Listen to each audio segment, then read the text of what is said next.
À la table du Seigneur expose les vérités bibliques d'une manière simple et pratique. Ainsi, les enfants de Dieu peuvent grandir dans la stature de Christ, comme il est écrit dans Éphésiens 4, 11 à 15, être édifiés et rendus capables par la parole de Dieu pour posséder leur héritage en Christ. Alors, Acte 20, 32 et Acte 26, 18 seront une réalité pour chacun d'entre eux. Je suis le pasteur Christian Bizy. Je vous souhaite la bienvenue à la table du Seigneur.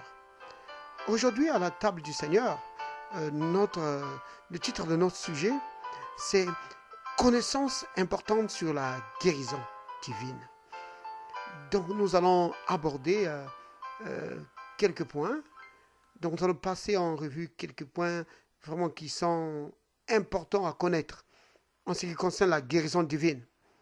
Et ces points sont tellement importants. Donc, quand je dis quelques points importants ou quelques connaissances ou la connaissance importante sur la guérison divine, ce n'est pas pour dire que je vais tout aborder parce que le sujet est vraiment vaste. Donc, je vais aborder quelques points. Je le ferai peut-être en plusieurs parties. Donc, voilà. Donc, on va aborder ce sujet-là parce que c'est vraiment important en ce qui concerne la guérison divine, d'avoir certaines notions. C'est vraiment des notions importantes à avoir. Parce que, souvenez-vous, que la guérison, c'est sur la base de la foi. Or, la foi, notre foi ne peut pas aller au-delà de la connaissance que nous avons de la parole de Dieu, de la révélation que nous avons de la parole. C'est pourquoi c'est très important de connaître ces choses. Parce que quand notre connaissance augmente, alors notre foi augmente aussi. C'est vraiment très important de savoir que notre foi dépend de la révélation que nous avons de la parole de Dieu. C'est vraiment très important de le savoir. Alors, le premier point qu'on va aborder dans cet enseignement, c'est la première notion qu'il faut avoir, c'est que la guérison est vraiment la volonté de Dieu. La guérison, c'est vraiment la volonté de Dieu. Dieu ne veut pas voir les gens malades. Ou Dieu n'est pas celui qui envoie les maladies aux gens pour leur enseigner quelque chose. Non. Dieu veut que nous soyons en bonne santé. C'est ça le premier point important, que celui qui est malade, qu'il sache que Dieu le veut guéri, Dieu veut le voir en bonne santé, parce qu'il n'y a rien qui glorifie Dieu dans la maladie. C'est vraiment très important de savoir cela. Et lui-même, comme il est dit dans Matthieu au chapitre 8 au verset 17, il est dit ceci que il a pris nos infirmités et il s'est chargé de nos maladies. Alors, si il a fait cela, s'il a pris sur lui nos infirmités, s'il s'est chargé de nos maladies, ça veut dire qu'il ne veut pas que ces maladies-là, nous puissions les avoir. Il ne veut pas que nous puissions avoir la maladie dans notre corps. C'est pourquoi il a pris ça sur lui. Et maintenant, s'il a pris ça, ça veut dire que nous ne l'avons plus. C'est vraiment très important de connaître cela, d'avoir la révélation sur cette écriture. Que parce que lui, il a pris ça, alors nous ne l'avons plus. C'est vraiment très important de savoir. Alors la foi doit s'appuyer dessus. Que le Christ a pris mes infirmités. Le Christ s'est chargé de mes maladies. Alors, je n'ai plus besoin de porter mes maladies. Non, je n'ai plus. D'abord, la maladie ne m'appartient pas. Donc, on peut dire non, ce n'est pas ma maladie. Parce que, en ce qui me concerne, Christ a tout pris. C'est le premier point et c'est vraiment important de le savoir. Donc, maintenant, quelqu'un va se dire, mais est-ce que c'est vraiment la volonté de Dieu? Mais oui, même dans les Écritures, quand vous regardez le Christ, dans Luc 5 au verset 12 jusqu'à 13, là il est parlé de ce monsieur qui était couvert de lèpre. La Bible dit qu'il s'est approché du Seigneur et il lui a dit, Seigneur, si tu le veux, tu peux me rendre pur. Et qu'est-ce que Jésus a dit? La Bible dit que Jésus étendit sa main et le toucha et dit, je le veux, sois pur. Et aussitôt, la lèpre l'a quitté.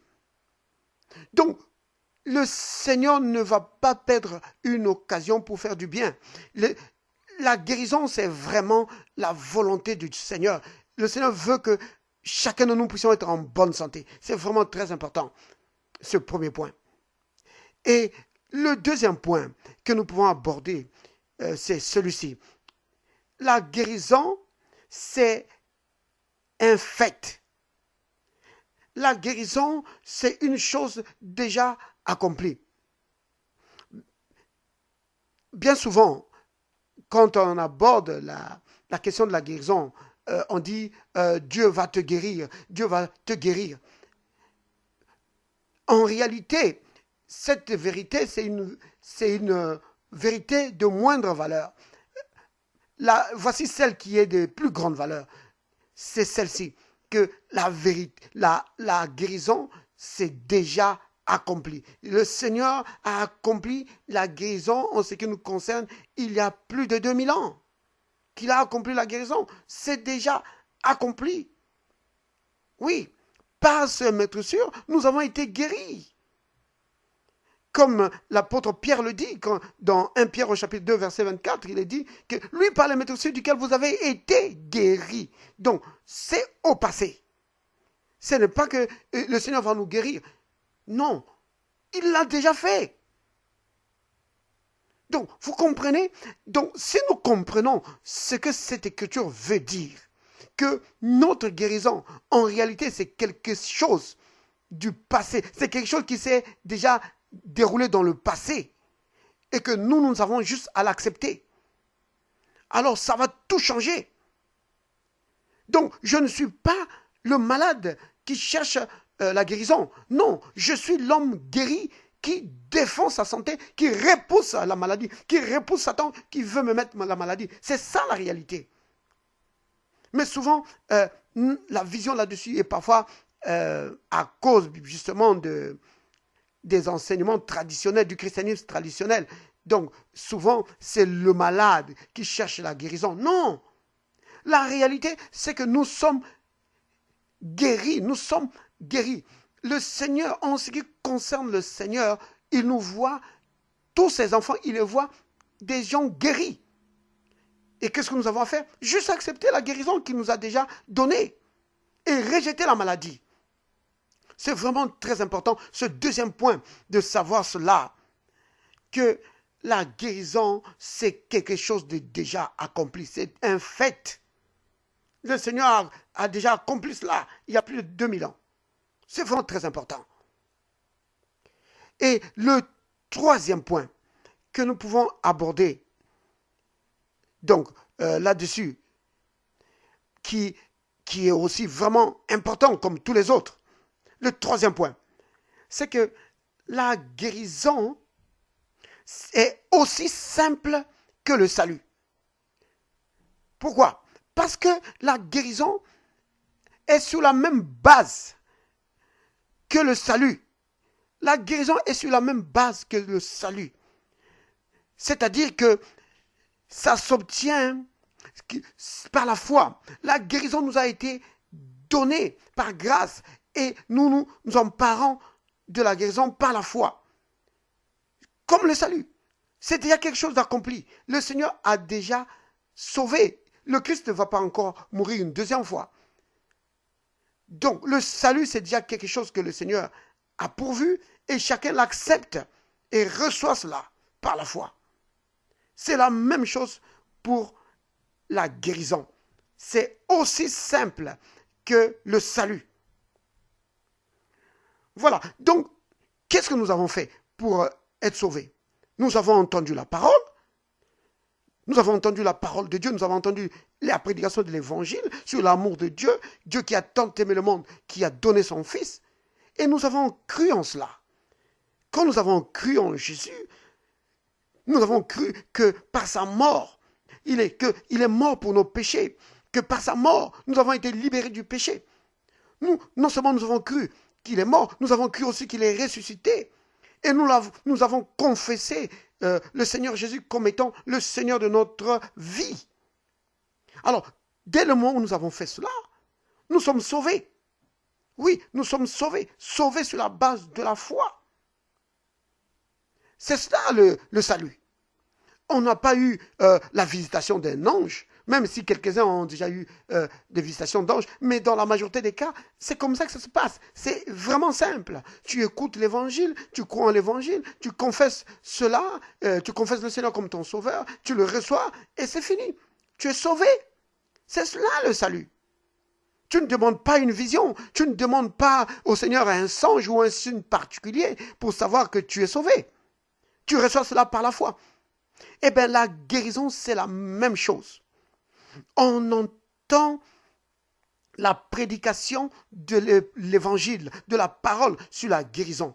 Et nous recevons le Seigneur comme étant notre guérisseur, comme étant celui qui nous guérit. Nous reconnaissons que le Christ, il a porté nos maladies, qu'il s'est chargé de nos maladies.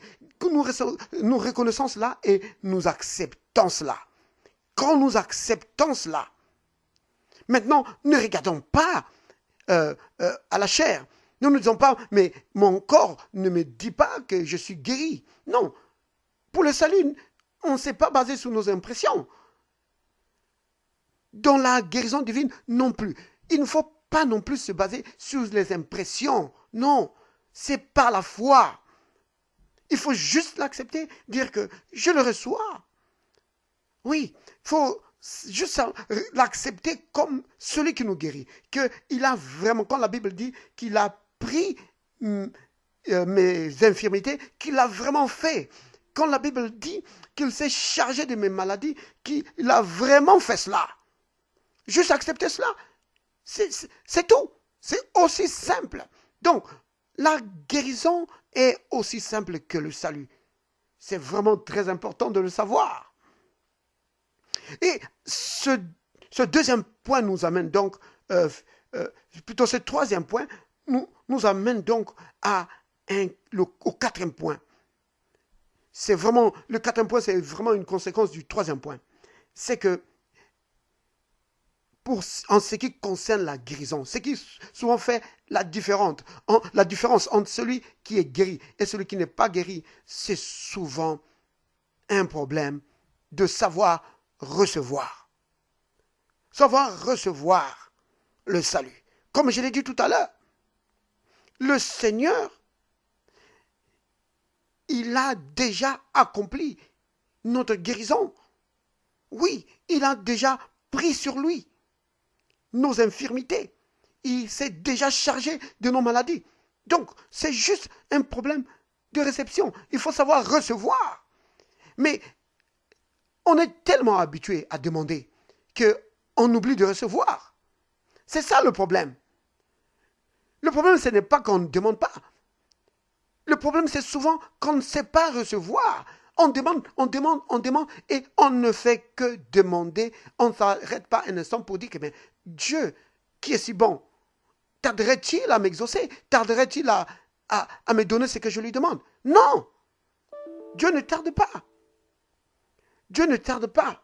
Mais ce qui arrive souvent, c'est qu'on ne sait pas recevoir. Alors, il faut apprendre à recevoir. Parce que ça fait toute la différence en ce qui concerne la guérison divine. Savoir recevoir. Et comment il faut recevoir? Recevoir par la foi, sans tenir compte des impressions, sans demander une vision ou la visite d'un ange, sans demander... Parce que souvent, pour recevoir, nombreux attendent que les douleurs s'arrêtent, que les symptômes s'arrêtent. Et alors, à cause de cela, aussi longtemps que les symptômes restent, les gens pensent que Dieu ne les a pas guéris. Non, ça n'a rien à voir. Il faut d'abord recevoir. Recevoir. Et comment est-ce qu'on reçoit? Par la foi. Et la foi, c'est pas juste quelque chose que tu dis que je crois dans mon cœur. La foi, elle est vocalisée. Donc, il faut dire, remercier le Seigneur, dire, Seigneur, merci de m'avoir guéri. Merci de m'avoir guéri. C'est vraiment important de savoir cela. Que c'est très important de savoir que une fois qu'on a demandé, il faut recevoir. C'est aussi simple que ça, savoir recevoir. En réalité, dans ces trois domaines, le salut, la guérison divine, le baptême du Saint-Esprit, souvent, beaucoup de gens, ils ont du mal à recevoir. Ils savent demander. Par exemple, sur le baptême du Saint-Esprit, les gens vont prier parfois même des années, demandant au Seigneur de les baptiser du Saint-Esprit. Mais ils oublient de recevoir. C'est vraiment très important. Et souvenez-vous d'une chose, que ça c'est un principe spirituel capital. Que tout ce que Dieu nous a donné, nous possédons cela en proclamant la parole, en confessant notre foi. C'est activé par la parole de notre bouche. C'est cela, c'est comme ça que nous recevons cela. Si vous remarquez, si vous regardez par exemple dans Romains au chapitre 10, on parle de cela, que c'est en confessant de la bouche. Vous comprenez? C'est vraiment très... Donc, en croyant du cœur, on parvient à la justice et en confessant de la bouche, on parvient au salut. On arrive au salut en confessant de la bouche. Donc, nous devons confesser de notre bouche notre guérison. Oui, dire Seigneur, merci de m'avoir guéri. Même si ça fait encore mal. Dire Seigneur, merci de m'avoir guéri. C'est vraiment très important. Savoir recevoir. C'est très important ça. Alors, le cinquième point est aussi une conséquence du quatrième point. C'est que les symptômes sont différents de la maladie. C'est vraiment très important. Que quand les symptômes se présentent, quand il y a des symptômes dans le corps, il ne faut pas dire « Ah, j'ai telle maladie ». Non, dans la majorité des cas, c'est l'ennemi qui est en train de frapper à la porte, essayant d'entrer dans votre vie. C'est vraiment très important de le savoir, que dans la majorité des cas, c'est Satan qui est en train de frapper à la porte. Et comme dans la majorité, dans la mentalité de nombreuses personnes, que quand les symptômes se présentent, alors la maladie est là. Et alors, plusieurs personnes acceptent seulement. Ils disent, ah, j'ai telle maladie, ou j'ai telle maladie, et telle autre maladie. Mais en réalité, les symptômes, ça ne veut pas dire que tu as la maladie. C'est spirituellement parlant. Nous savons que c'est Satan qui est à la porte, qui est en train de frapper et qui veut entrer. Alors, qu'est-ce qu'il faut faire? Il faut lui résister. Il faut lui résister et rejeter cela. Refuser cela. Dit, je refuse cela, Satan. Tu ne mettras pas ça sur moi. Au nom de Jésus. La maladie n'a pas de place dans ma vie. Parce que Christ a pris mes infirmités. Il s'est chargé de mes maladies. La maladie n'a pas de place chez moi. C'est là qu'il faut lui résister. La Bible dit ceci, dans Jacques 4, verset 7, il dit, soumettez-vous donc à Dieu et résistez au diable. Oui, et il fuira loin de vous. C'est vraiment très important. Il dit, résistez-lui. Mais non, résister, ça ne veut pas dire juste dire, oh, je te résiste. Non, résister, ça veut dire que vraiment, vous devez riposter. Riposter comment? Par la parole. Par la parole de Dieu. Il faut riposter par la parole de Dieu. C'est ça, résister au diable. Résister au diable, c'est pas dire, Satan, je te résiste. C'est insuffisant. Il faut lui dire, il faut lui donner vraiment le coup de la parole. Ça, il ne va pas résister à cela. Il faut lui donner l'épée de la parole de Dieu. Le frapper avec ça. C'est vraiment très important. Comme quoi, par exemple? Mais, comme cette écriture que je viens de citer, de Matthieu 8, verset 17, que le Christ a pris mes infirmités, il s'est chargé des maladies. Si lui a pris ça, moi je n'ai pas besoin de porter encore ça. Ça n'a pas de place chez moi. C'est comme ça que vous allez le renvoyer. Comme quoi, par exemple? Comme 1 Jean 4, verset 4. Proclamer la parole, que celui qui est en moi est plus grand que celui qui est dans le monde. Satan, celui qui est en moi, le Saint-Esprit, détruit toute maladie qui essaie d'entrer dans mon corps. Tu es détruit au nom de Jésus. Comme quoi, par exemple? Comme Romains 8, 11, que l'Esprit qui a ressuscité Christ dont les morts habitent en moi et détruit toute maladie, détruit tout microbe, tout virus est détruit au nom de Jésus. C'est comme ça qu'on lui résiste. Vous comprenez? C'est vraiment très important de le savoir, que les symptômes, ce n'est pas la maladie. C'est vraiment très important. Dans 1 Pierre 5, au verset 9, il est dit ceci: résistez-lui avec une foi ferme. Restez ferme dans la parole. Restez ferme dans la parole. C'est vraiment très important. Parce que quand on dit résistez-lui avec une foi ferme, la foi s'appuie sur la parole. C'est cela. C'est très important de savoir cela. Alors, nous allons aborder le 6e point. Le 6e point, c'est vraiment un point aussi important que les autres, bien sûr, qui dit ceci, que la guérison est initiée par Dieu ou par nous-mêmes. Donc, la guérison, c'est quelque chose qui peut être initié par Dieu ou par nous-mêmes. Initié par Dieu, ça veut dire que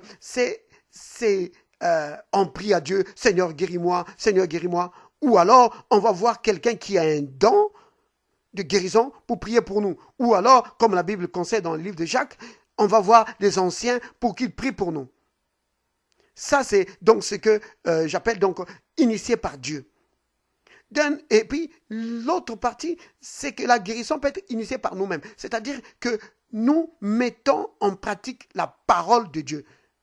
Comme le passage que je viens de citer, Matthieu 8, 17, 1 Jean 4, verset 4, Romains 8, verset 11. Donc nous-mêmes, nous mettons notre foi dans ces écritures-là. Ou 1 Pierre 2, verset 24, nous proclamons cela, que nous disons que l'Esprit qui a ressuscité Christ d'entre les morts habite en moi et détruit toute maladie. Alors là, on est en train, nous-mêmes, de nous emparer de la guérison. C'est vraiment très important. Mais malheureusement, sur ce point ici, le premier point, la première façon de trouver la guérison est connue par la majorité des chrétiens. C'est-à-dire que la majorité des chrétiens, quand ils sont malades, ils cherchent quelqu'un qui doit prier pour lui. Oui, nombreux chrétiens, c'est comme ça.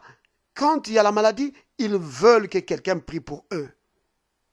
Ils n'ont pas appris à se saisir eux-mêmes de la parole et de manier la parole de telle façon qu'ils puissent s'emparer de la guérison que le Seigneur nous a déjà donnée.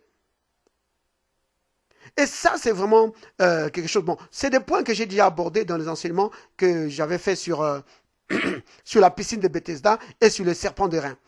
Donc, vous pouvez regarder les enseignements que j'ai déjà fait là-dessus. Vous allez voir, j'en parle. Que le chrétien moyen, la guérison qu'il connaît, c'est la guérison qui s'obtient par le don de guérison. Mais le chrétien moyen ne sait pas comment s'emparer de la guérison en s'appuyant sur la parole de Dieu. Donc, il faut savoir cela. Que vous n'avez pas besoin d'attendre un serviteur de Dieu ou d'un don de guérison habitant peut-être très loin de chez vous et qui viendra un jour vous visiter pour trouver la guérison. Non. Votre guérison, vous pouvez l'avoir maintenant même. Si vous mettez en pratique la parole de Dieu, vous pouvez vous en emparer maintenant même. Pourquoi? Parce qu'elle est disponible. La guérison, elle est disponible. Depuis plus de 2000 ans, la guérison est disponible. Donc vous pouvez vous en emparer maintenant même, sans plus attendre. C'est vraiment très important. C'est pourquoi je dis que c'est des notions vraiment très très importantes à savoir pour trouver la guérison. Donc c'est cela. La guérison peut être initiée par Dieu ou par nous-mêmes. Donc, c'est selon la formule que vous voulez. Vous voulez attendre? Alors, vous pouvez trouver un serviteur de Dieu ou un de Dieu qui a un don de guérison qui peut prier pour vous. Ce n'est pas mal. Ou alors, vous pouvez choisir la deuxième possibilité, c'est de mettre en pratique la parole de Dieu, donc de mettre en action votre foi dans la parole de Dieu et de posséder votre guérison. C'est vraiment très important. En réalité, je dois dire ceci, que la première possibilité, donc la guérison par les dons spirituels. Dieu, en réalité, c'est un moyen qu'il a mis dans l'Église pour aider les chrétiens qui ne sont pas encore mûrs dans la foi. Afin de les aider, alors Dieu a mis les dons de guérison, les dons de miracles pour les aider. Mais pour ceux qui ont grandi dans la parole, Dieu veut les voir se saisir de la parole de Dieu et posséder leur guérison eux-mêmes. C'est pourquoi parfois, des chrétiens qui sont mûrs dans la parole, quand ils vont chez quelqu'un qui a un don, et la personne qui a le don prie pour eux, ça ne marche pas. Et ils sont étonnés, ils se disent, mais oh, le frère, il a perdu son don ou quoi? Pourquoi est-ce qu'il a prié pour moi, ça n'a pas marché? Mais c'est parce que tu es déjà mûr dans la parole. Dieu veut que tu puisses mettre ta foi dans la parole et posséder ta guérison. Au lieu qu'on puisse prier pour toi tout le temps. Parce que toi aussi, maintenant, tu dois commencer à prier pour les gens. C'est vraiment très important de savoir cela. Que le Seigneur veut que nous puissions grandir dans tous les domaines de notre vie. Oui, c'est vraiment très important. Dieu veut une croissance à tous égards. C'est vraiment très important de le savoir. Alors, nous allons passer au 7e point. La guérison commence dans l'esprit. C'est vraiment, ça c'est le 7e point. La guérison commence dans l'esprit. Pourquoi? Parce que nous sommes des esprits. Dieu nous a créés à son image. Et Jean 4, verset 24 dit que Dieu est esprit. Donc, ayant été créés à l'image de Dieu, nous sommes donc des esprits qui habitons dans des corps. C'est pourquoi quand Dieu traite avec nous, il traite avec nous toujours avec notre esprit. Dieu traite toujours avec notre esprit. Donc c'est esprit avec esprit. Alors, c'est donc à partir de notre esprit que la guérison va se répandre dans notre corps de chair. La guérison va quitter notre esprit pour impacter notre corps. C'est vraiment très important. Et vous pouvez comprendre donc le sens de Romains 8, 11, quand il est dit que si l'esprit qui a resté Christ d'entre les morts habite en vous, celui qui a resté Christ d'entre les morts rendra aussi la vie à vos corps mortels par son esprit qui habite en vous. Donc, ça quitte l'esprit pour aller dans le corps mortel, dans notre corps mortel. C'est vraiment très important. Bon, certains pensent que, certains en lisant cette écriture, pensent qu'on fait référence à la résurrection des morts au dernier jour. Non, on parle du corps mortel. On ne parle pas du corps mort, on parle du corps mortel. C'est vraiment très important. Un corps mortel, c'est un corps qui est encore en vie. Le corps qui est mort, il n'est plus mortel. C'est vraiment très important de savoir cela, que la guérison commence dans l'esprit pour impacter notre corps. Donc, même si nous ne voyons rien à l'extérieur, il faut savoir que quelque chose s'est déjà passé à l'intérieur, que le travail a déjà commencé dans l'homme intérieur, que l'Esprit de Dieu est en train de travailler.